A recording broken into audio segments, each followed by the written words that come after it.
because you are married to Jasmine and you are the husband. She had a child during the marriage. That makes you the father. You ducked a little too late, Gino.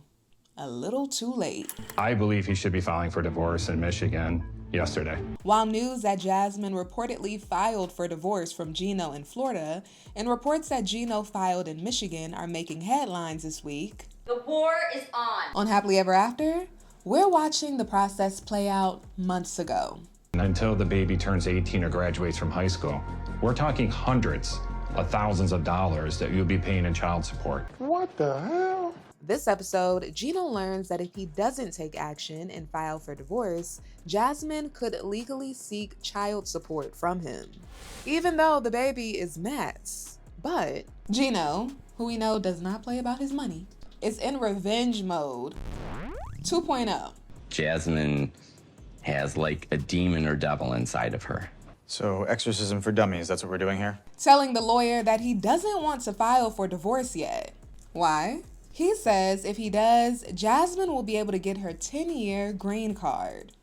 And the only way she can do it on her own is if she's divorced.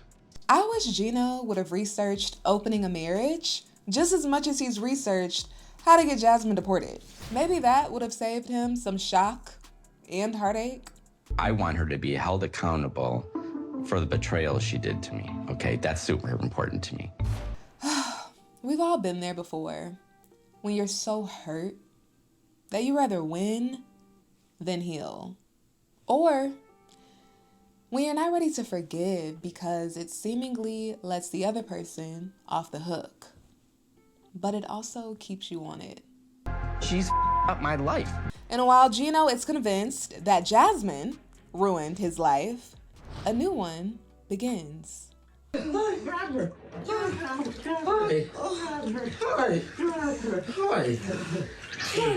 How many times is Matt gonna say hi to the baby?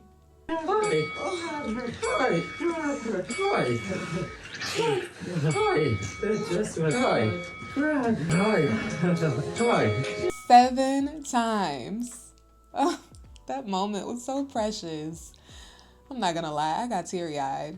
Yeah, this episode we also see Jasmine give birth to the man who was once her side piece's baby.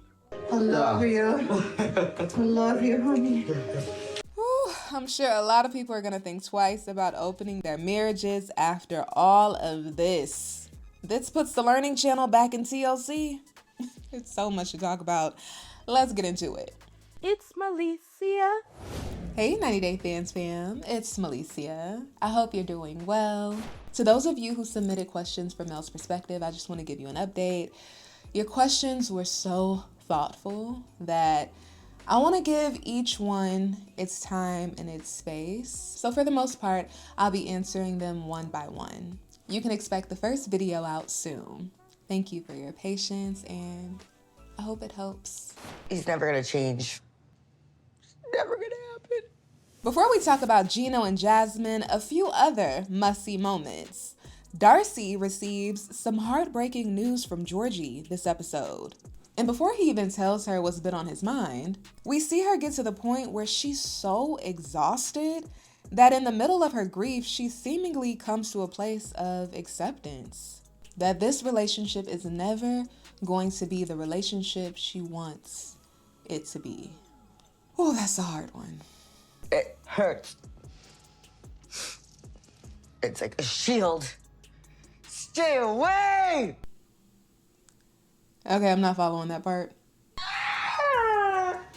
Come here! I got you! I got you, I got you. I wish emotions didn't hurt so bad physically. Heartache freaking hurts and triggers. Ideally, we could just pull the thoughts out of our head.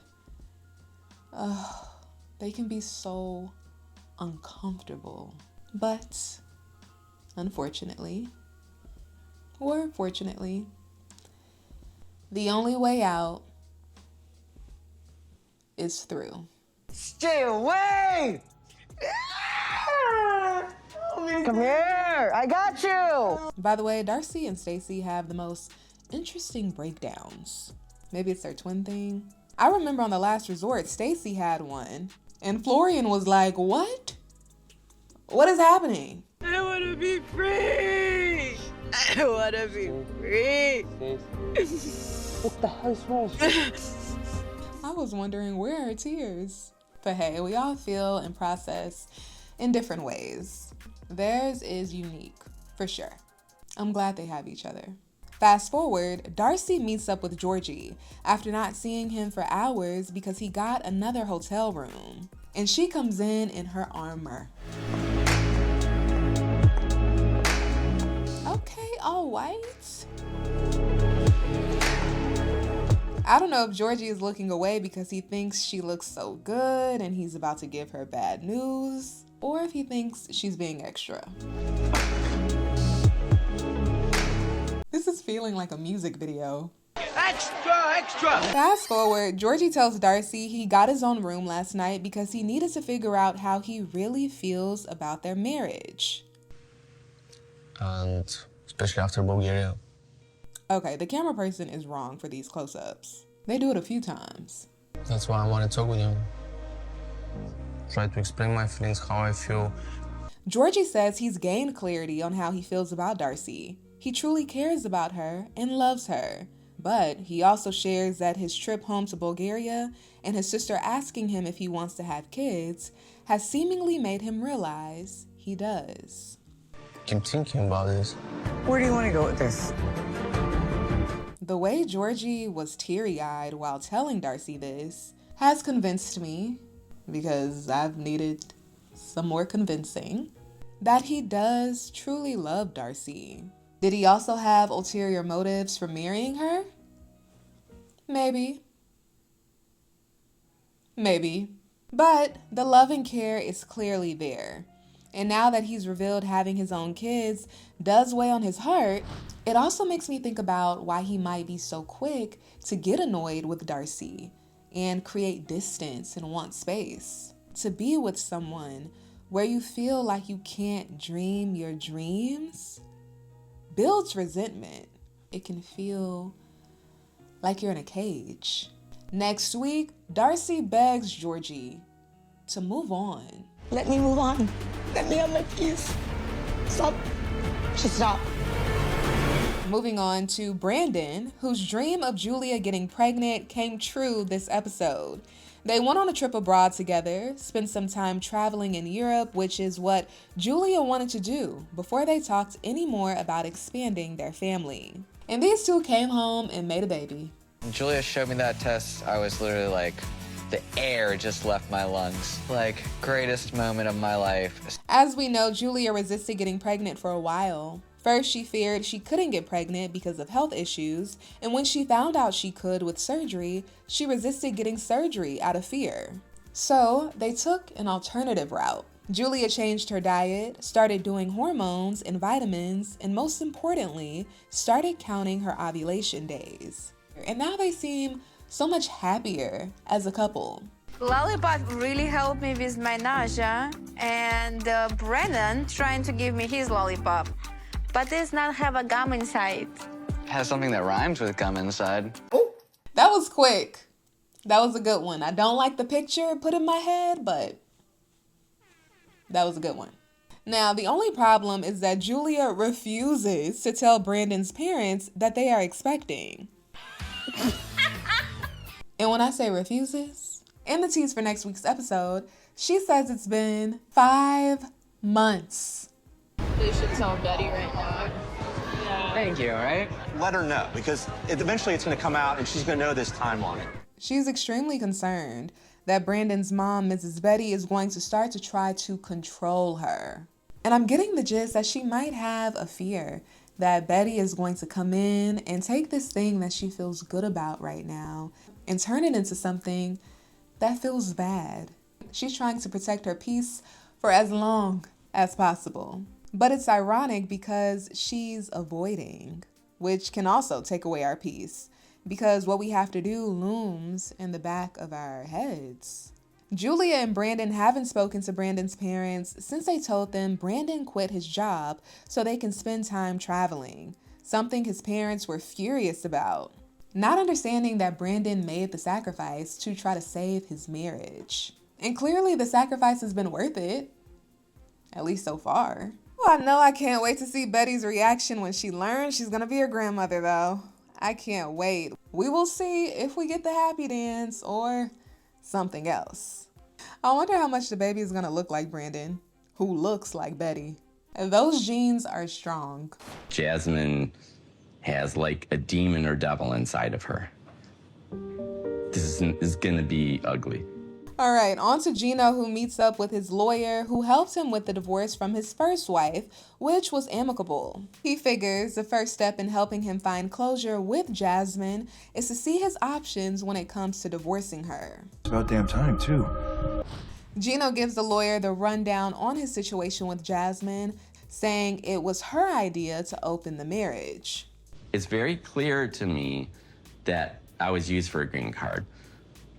I understand why you feel that way. Then he tells the lawyer he called immigration on her. I reported her for immigration fraud.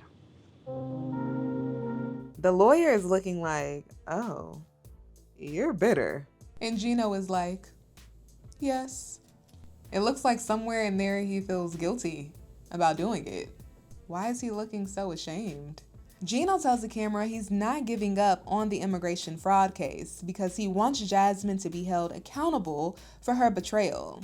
Jasmine got her green card in hand and left. He says he will be happy if Jasmine gets deported. He thinks she deserves it. I want her to feel some pain like I felt pain. But what if that mission to make her feel more pain causes you to feel more pain and prolongs your suffering? Would it be worth it? Seriously, once I think about it, when does revenge truly satisfy the person seeking revenge? If and only if someone feels the consequences you imagined, which isn't always the case, revenge might feel satisfying in the moment, but almost always it's temporary.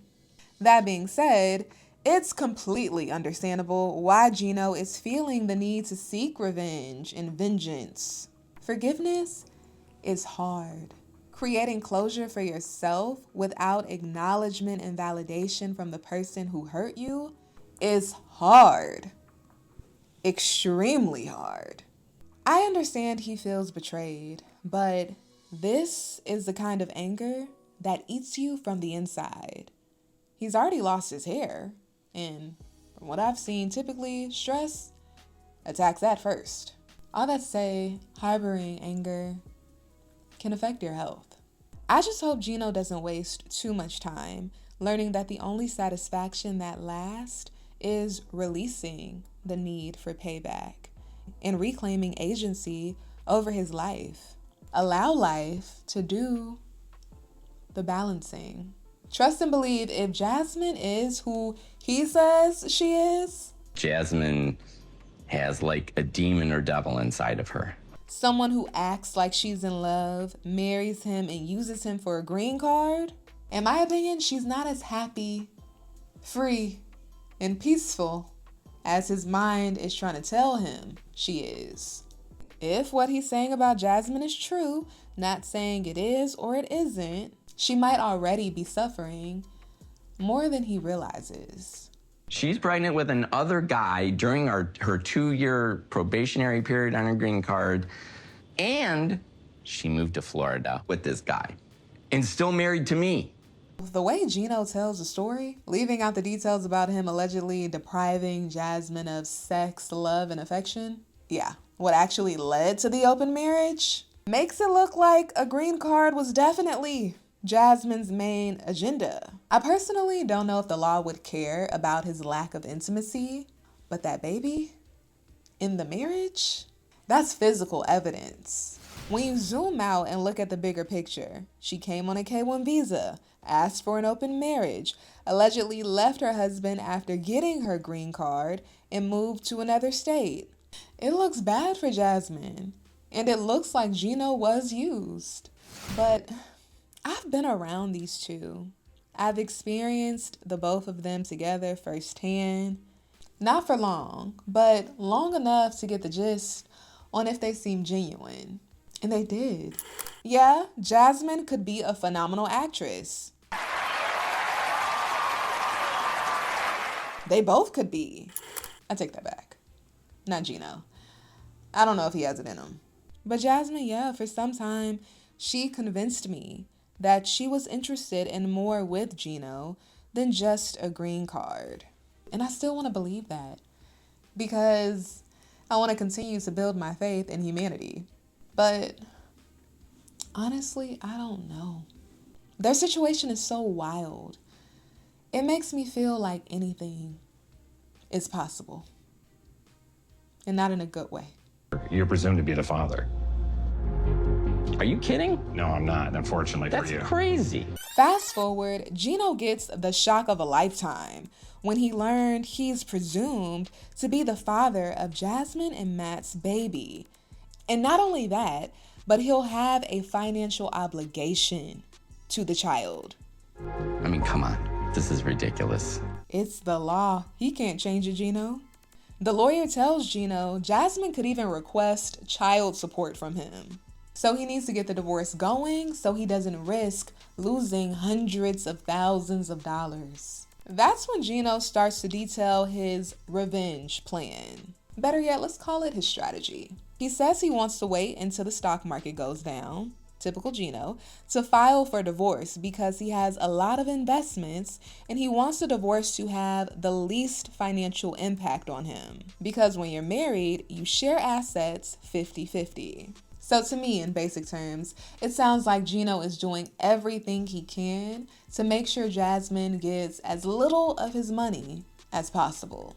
And I ain't mad at the brother. He also says divorcing her now is giving her the green light to get a permanent green card. She's on the 2-year probationary card right now, but I am not jointly gonna sign for it. And the only way she can do it on her own is if she's divorced. He's trying to get Jasmine out of here. And I'm so glad the lawyer tells Gino that revenge mindset is only gonna cause him to waste time and money. A lot of people, unfortunately, think that you can utilize the court system to gain that pound of flesh. What you do is you give attorneys a lot more money. As he says, to end up in a position he could have told you would be in from the beginning. Gino, who now looks defeated, is now convinced that he needs to move forward with filing for divorce so he can take control of it. Because he's realized Jasmine could also make a move too. The shit's chess, it ain't checkers. Whether that's initiating the divorce or leaving the country, which will cost Gino even more money. I don't know what she's thinking in that crazy mind of hers and that devilish inside of hers, you know? So, right now, in real time, remember we're watching what took place months ago. There's a debate in the news, or the question, who filed for divorce first? TMZ reported over the weekend that Jasmine published a notice in the Florida newspaper to announce that she'd filed for divorce from Gino in August. She allegedly took this legal step because she was unable to serve Gino with papers. And putting it in the newspaper is a resort people take. They make it public, give you a chance to see it. However, reportedly, Gino's lawyer told TMZ he actually filed first in Michigan and claimed Jasmine refused service. And this is important because, as Gino learned during his meeting this episode, wherever the first person files for divorce, whatever state, the other person has to travel to that state for court. Really? This is jacked. In the news article, Gino's lawyer also alleged Jasmine owes Gino money and he wants her to pay every cent. And reportedly, Gino wants to keep all the money Jasmine earned from the show since payments went to him before she had her work permit. This is so messy. It's entertainment for us, but this is their real life. And back to this episode, we see that life doesn't always wait for things to be calm or ideal before it blesses us with something beautiful. Hurry up! After 8 hours of labor, Jasmine gives birth to her first baby girl, and Matt becomes a first-time dad. And in that moment, like, I literally felt like my heart grew like the Grinch's 3 sizes. Aww. We also learn why Jasmine and Matt named her Matilda. From a joke. I used to call Matt Matilda. In Matilda, you can see the name Matt. Oh, yeah, that's clear. I just thought it might have been a family name or something a little more sentimental. But no, it was originally a nickname Jasmine called Matt. Maybe at the time she was intuitively picking up on something. You gonna have a baby girl by this man one day. Speaking of powers, Matilda used to be my movie. I used to try to make my cereal bowl move with my eyes. And that chocolate cake, whew, it still looks delicious to me. Maybe baby Matilda will be a little genius, like movie Matilda. All right, 90 Day Fans fam, 2 more episodes until the tell-all. And next week, Matt's super religious mom reacts to his relationship with Jasmine and their new baby. I want my kids and my friends to be saved and not to go to hell, but to heaven. That's all I want. Oof, I would hate to see her reaction if she heard what Gino has to say. Jasmine has like a demon or devil inside of her. And Matt proposes with a string? With this string, would you marry me? I need some context. I can imagine how unfair this looks through Gino's eyes. Jasmine has a new man, a baby, all these fresh starts, while he's sitting in bitterness trying to get payback. But something I'm being reminded of is that blessings have their own timing. They don't always come to the one who's right or more deserving, but to the one who's ready. We are each on our own timeline, tailored to our unique journey. And all we can do is let go of the past, release bitterness, and try our best, do our best to keep our hearts open, even through the pain. Trusting that what is meant for us will arrive when we are ready. Whew. All right, 90 Day Fans fam. If you haven't already, make sure to hit that subscribe button. It helps me out a lot. I always appreciate it. Thank you to everyone who has already subscribed. And thanks for hanging with me. I'll see you next time.